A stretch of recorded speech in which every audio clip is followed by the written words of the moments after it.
దేవర వంటి super hit cinema పడినా జాన్వీ కపూర్ ఏమాత్రం మారలేదు. వరుసగా 7 ఫ్లాప్లు వచ్చినప్పుడు ఎలా ఉందో ఇప్పటికీ అలానే ఉంది. సక్సెస్ స్టార్డమ్ తో సంబంధం లేకుండా జాన్వీ కపూర్ ఏం చేస్తోంది? Have a look. కొంతమంది గ్లామర్ గా కనిపించి స్టార్డమ్ సంపాదిస్తారు. మరికొందరు స్టార్డమ్ వచ్చాక పెర్ఫార్మెన్స్ రోల్స్ పై కన్నేస్తారు. కానీ జాన్వీ మాత్రం ఎప్పటికీ గ్లామర్ డాల్ గానే ఉండాలి అనుకుంటోంది.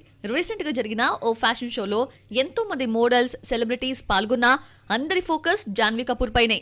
రాహుల్ మిశ్రా డిజైన్ చేసిన కాస్ట్యూమ్ తో తలుక్కున మెరిసింది. దీనికి సంబంధించిన వీడియోస్ నెట్టింట వైరల్ అయ్యాయి. జాన్వీ కపూర్ సినిమాల్లో కంటే బయటే ఎక్కువగా వయారాలు ఒలకబోస్తోంది. తొలి సినిమా ధడక్, ఆ తర్వాత నటించిన సినిమాల్లో గ్లామర్ రోల్ కి ఛాన్స్ లేదు. తనొక గ్లామర్ హీరోయిన్ అని చెప్పడానికే ఇలా స్కిన్ డోస్ పెంచిందా అంటూ కామెంట్స్ చేస్తున్నారు నెటిజన్లు.